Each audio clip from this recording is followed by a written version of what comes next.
Y'all, the game just happened. Holy jeez. We out here Saturday afternoon. Real quick, a lot of you are silent today. Uh-oh. Some of you still chirping. Mm-hmm. Daniel and I are going to overreact because this is what this podcast is for on Saturdays after the game. Overreaction, telling you why Georgia is the best team in all the land. Once more, unequivocally. Next on Locked On Bulldogs. You are Locked On Bulldogs, your daily podcast on the Georgia Bulldogs. Part of the Locked On Podcast Network. Your team every day.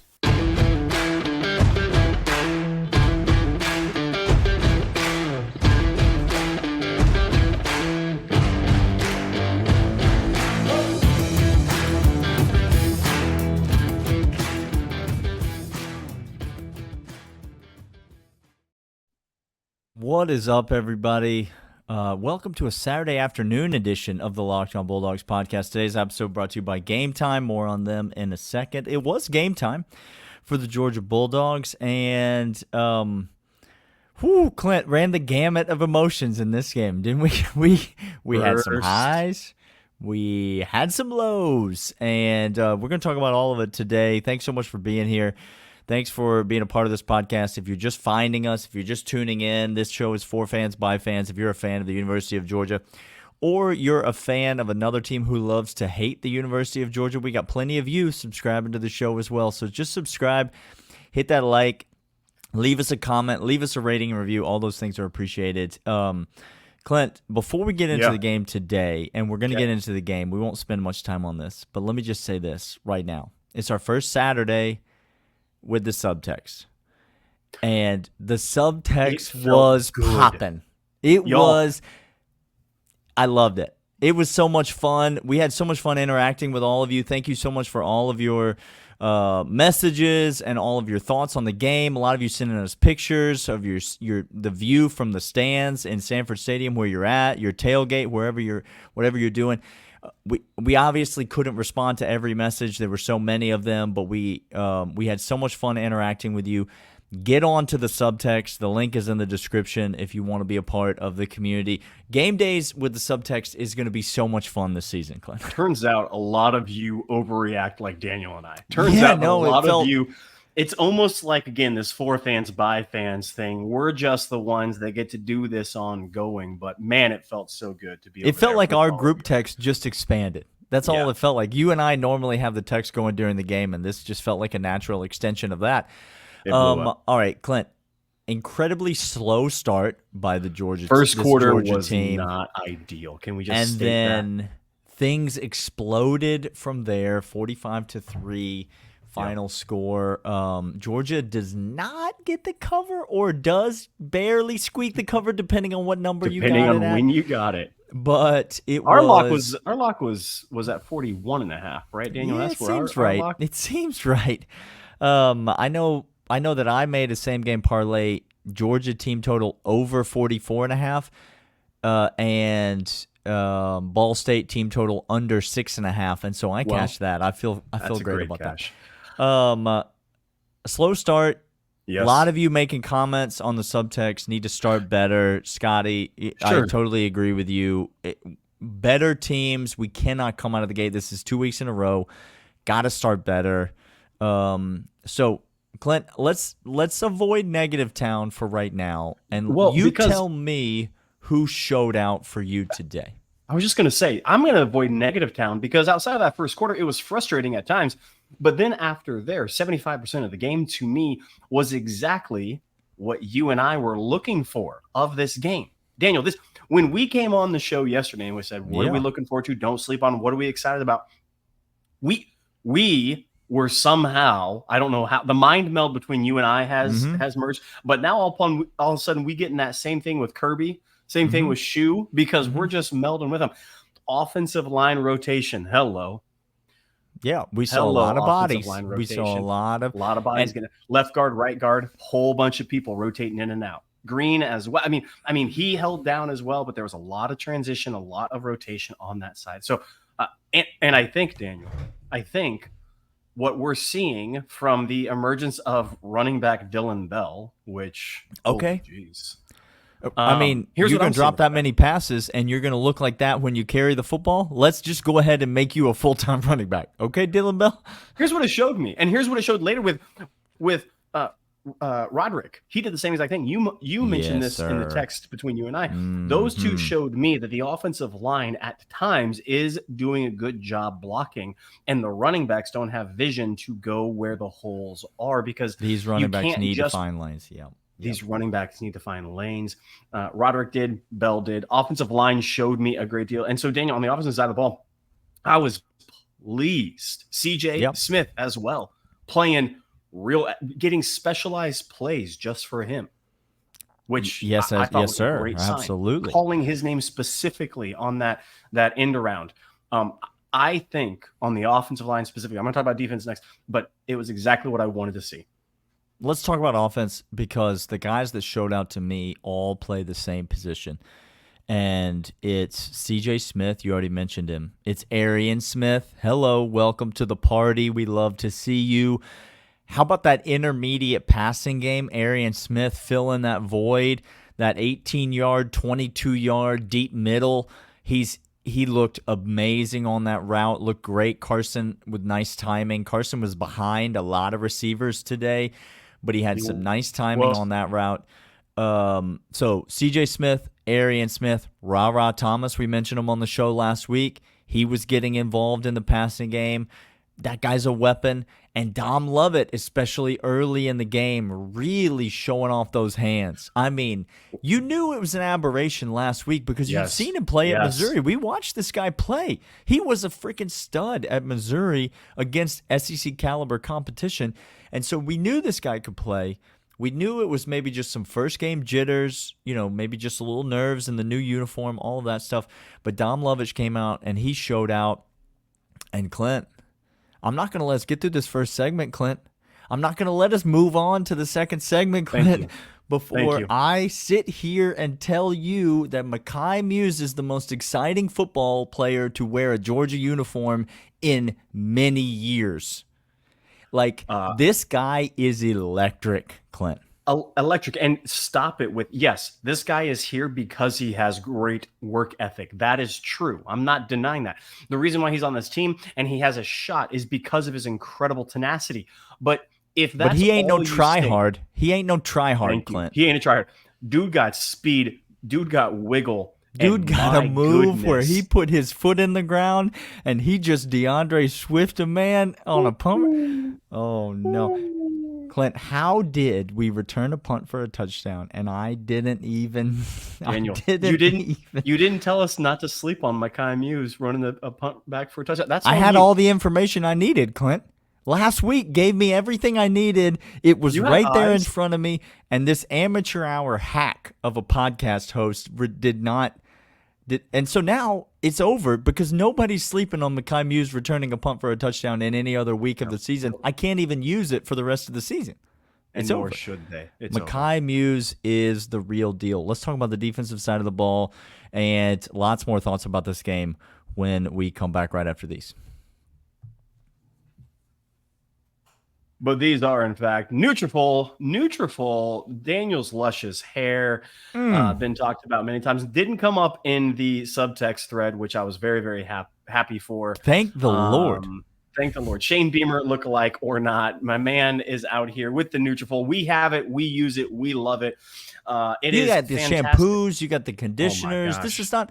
It's not like. It's this is just hair care products. That's right. They smell great. They're fantastic products. They're also going to make your scalp and your hair healthier. It's a win-win situation. Nutrafol.com/men. And they're not going to mess with you like all the side effects that everything else has going on. The chemicals and the nastiness. No, this has been approved by lots of people. It's incredibly safe. It's incredibly luxurious. Nutrafol.com/men. Use promo code locked on. $10 off your first month subscription. Free shipping. That's Nutrafol.com/men. Spell it for the people, Clint. Promo code locked on college. Nutrafol.com/men. Promo code locked on college. All right. Can we? I need to start. I'm going to lead off here. I'm going to start here because There is a position group, Clint, that took over this game. I'm talking about took over this game. Now, it's not the position group you think of. It's not the ones that got all the flashy plays in the game. It's not the ones that got all the... Let's just call it what it is. Georgia got incredibly fortunate with some interceptions in this game, okay? Some real fluke, freaky plays. That combined with the fact that Makai Starks went up and just absolutely owned a football in the air. That was not fortunate. That was incredibly skillful. But I'm not talking about the secondary, Clint. The position group that absolutely dominated this game is the interior of the defensive line. I'm talking about my man Warren Brinson, who was absolutely destroying people in there. I'm talking about Jordan Hall. I'm talking about Christian Miller. I'm talking about Nazir Stackhouse, the interior of that defensive line. Now, they got off to a bit of a slow start as well. But once they got a lather going, there was consistent and steady push up the middle. A lot of those throws that were missed were because of pressure in the quarterback's face. A lot of the success of the edge coming off was because of the pressure of the defensive line. The interior defensive line, Clint, was absolutely dominant, I thought, in this game. And it's hard to single one guy out, but I thought Warren Brinson played the best game of his Georgia career.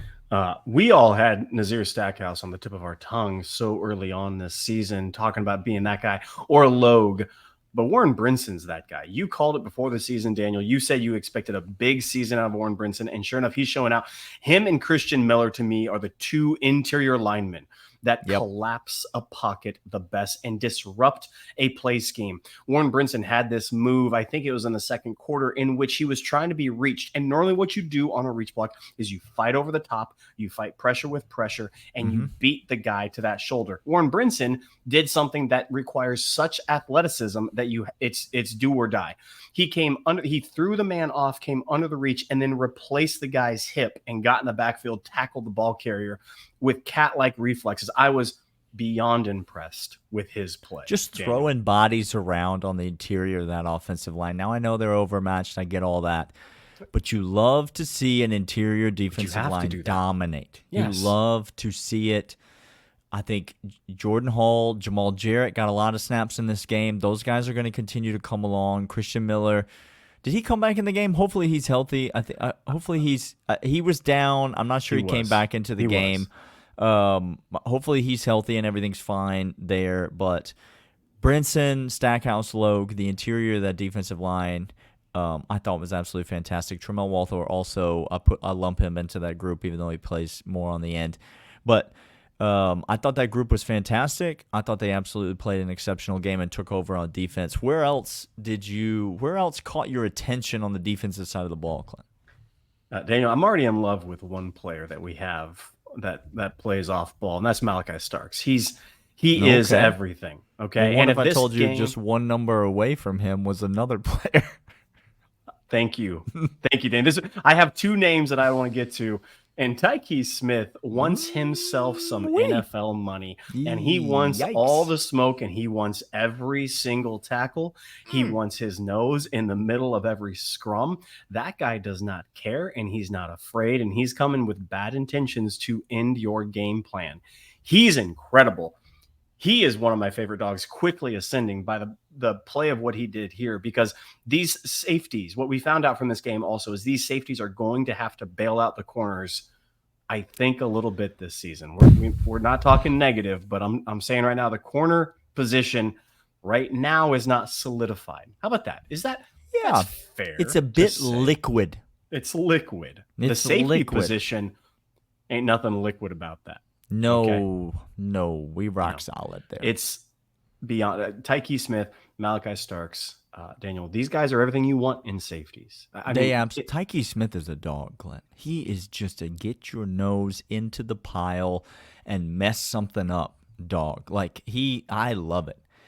The tenacity, the aggression that he plays with. Yes.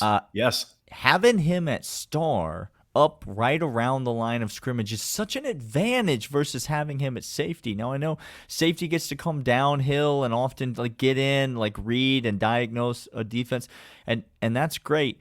But having a guy like Tyke Smith, who is a bit undersized, but boy, he does not play undersized, Clint. He is tenacious, and he is tough and physical, and I absolutely love everything about this guy. Tyke Smith. Okay, now the other name that I'm beginning to see, we wanted to see a lot, and we saw a great deal. I said I wanted to see the inside linebacker position with CJ Allen. Mm-hmm. Daniel, this man is not just coming for a reserve rep role. He's not coming for number 2 position. I don't think he knows what that is. He doesn't know, because he is coming to be the top guy at inside backer. Now, again, temper. I'm talking to myself right now, okay? Sure. As well as you. Sure, you are. You're not listening to yourself, but you are talking to yourself. Temper the expectation a little bit, because again, we're not in SEC play yet. This is the hardest position in all of college football at Georgia to come in and play right away. So I get it. However, I want you to go look at film, and you tell me there's another inside linebacker currently playing at a higher level than CJ right now. You can't do that. CJ Allen is a dude right now that is right up to par with JDJ. Whenever we get healthy and we have a full inside linebacker room, I anticipate him still being in the mix to play early and often, not reserve role. Yes, absolutely. He will play. He will be in every game this season. CJ Allen will play in every game this season. That is 100% factual. It's going to be interesting to see what happens to the rotation. We'll talk more about this week. Obviously, going into South Carolina, a completely different situation. Yes. But yes, CJ Allen's going to play in every game this season. All right, we've got a lot more thoughts. We've got more to cover, more reactions. None of them are tempered, and all of them are coming up right after these. And these are, in fact, Game Time, gametime.co. Daniel and I are still looking for tickets for that Kentucky game. Many of you on the Subtext thread have said, hey, just to let you know, if you need some tickets, I got some.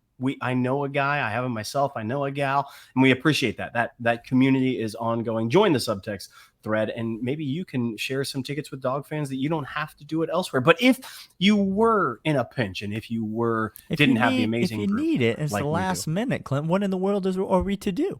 Game Time is where you go. Download the Game Time app or gametime.co. It's last minute. It is effective. It is easy to use. They have all guaranteed prices out of the yin yang. It's incredible what they have. We're not freaking out about it, because I know at the end of the day, Game Time is going to help us out. If I get myself in a pinch, I might be stupid, but they are not. They're going to help me out. And right now, you get $20 off with promo code LOCKEDONCollege. That's right. You go to gametime.co or the Game Time app, download, and put in promo code LOCKEDONCollege, $20 off your order of whatever tickets you need for Georgia this coming year. gametime.co, $20 off Locked On College. All right, Daniel, we talked about the defense. We talked about the offense. We're here with the 199. Let's go 199. Many of you are asking where to get this shirt. Bonfire.com/store/the199. Here comes the Death March, which is in a little bit of a hiatus right now. Yeah, we're not doing the Death March right now because Brock Vandegrift of Vandalay Industries is coming in, and he hucking it down the field. He said, I don't want that 3-yard out on 3rd and 2. We did not see a lot of these backups this week, Clint. Now, we predicted that we would, and we didn't see. Not only did they not get a lot of snaps, I honestly didn't think Carson Beck was going to play in the second half. It's interesting to me that he played the entire third quarter. It's interesting to me. There was something to it. Maybe more on that later in the week. But when the backups did come in, they each only got one series. Neither of them looked good. I get that it's not all them. It's not all their fault. It's not all that. But neither of them looked particularly great.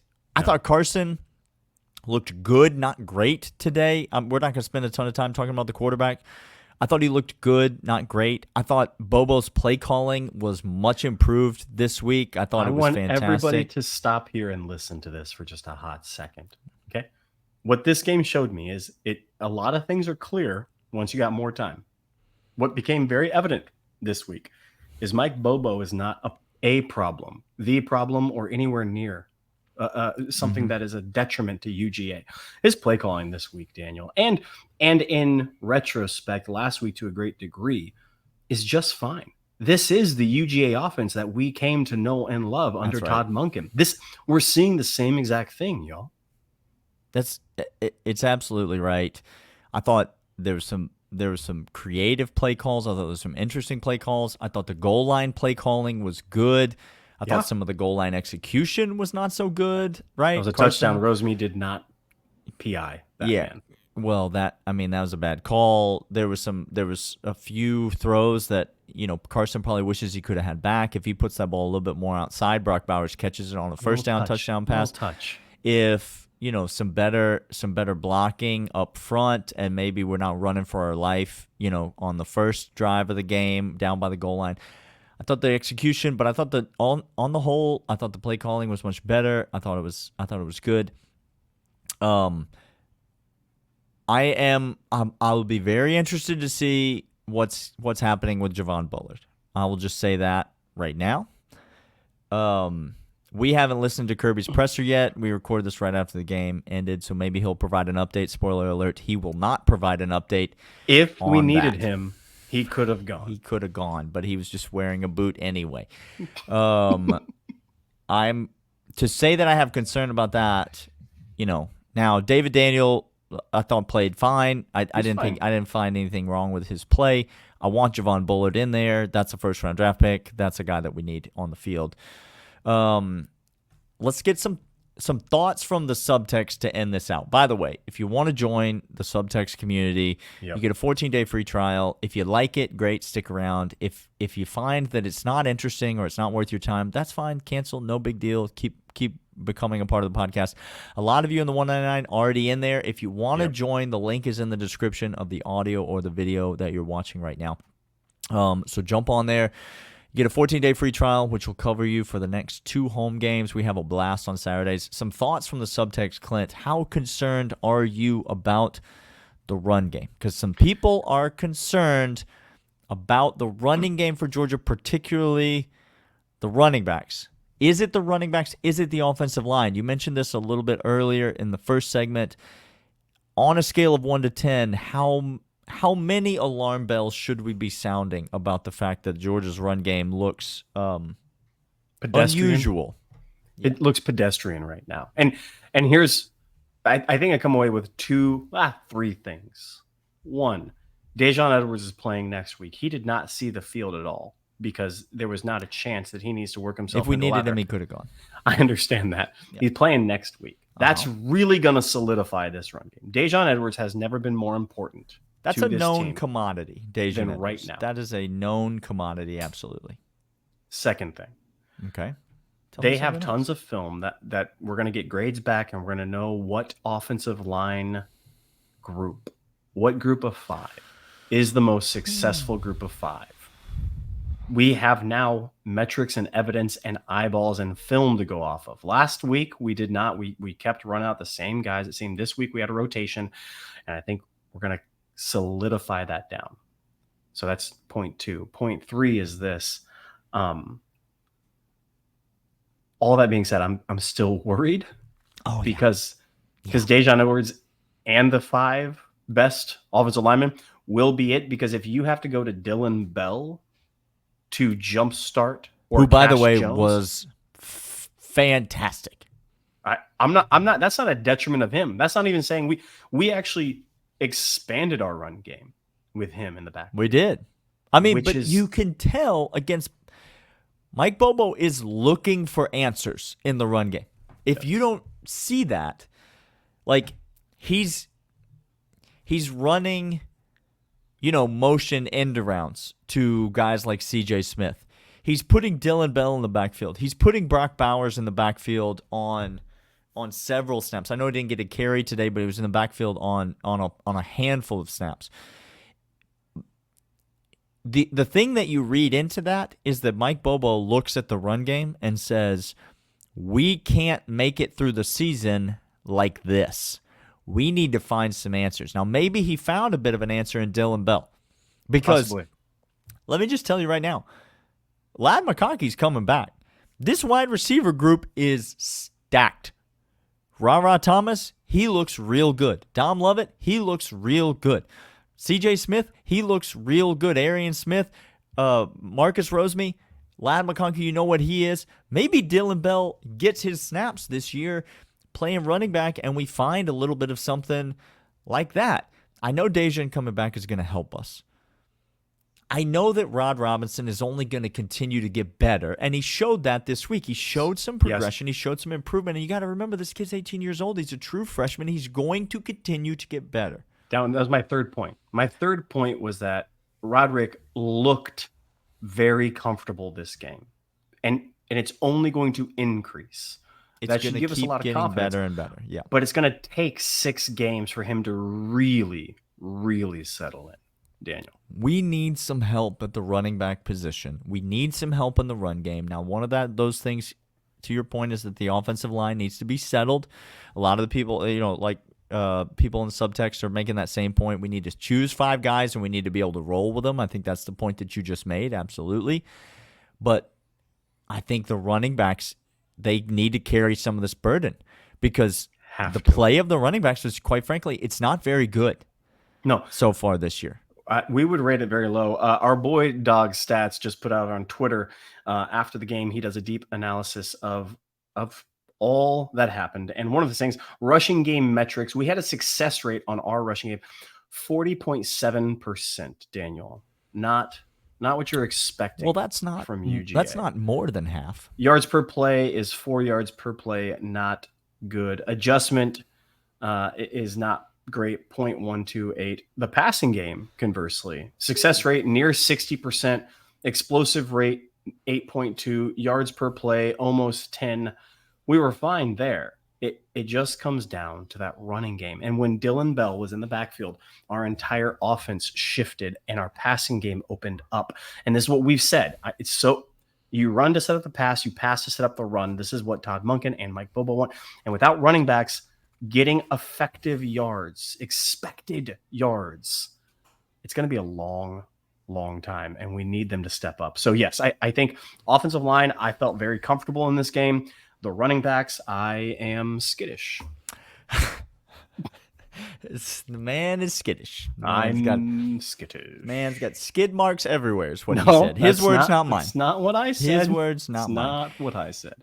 Dog stats, how do we do in the punt return game? We got any metrics on that for me? How do we do there? Did we do okay? Because let's just end on Makai Mews is that dude. I'm fine. I'm fine with that. I can't even tell you how exciting it is. Do you to watch understand a guy like that Kirby Smart? This is the type of again, you do the things you're supposed to do. Roseme Jack Saint had the same exact thing. He blocked on the perimeter a number of great blocks, and he was given rewards in the passing game. Michael Mews goes ahead and does his job in the punt game, and they gave him 2 plays that were specifically set up for him on the outside to bust. He just was 1 missed tackle away from scoring on both of those. Y'all, the guy's a weapon, man. He's a weapon. The guy's a freaking weapon. He's awesome. All right. We're going to be back every day this week. You know the drill. Come on. Hit us up. Send us a message. Reach out. We'd love to interact with you and talk with you. We will be back on Monday. We got lots more to talk about this game. And then first SEC game coming up on Saturday. It's a great time to be a Georgia fan. Let's go. We'll see you guys on Monday. See ya.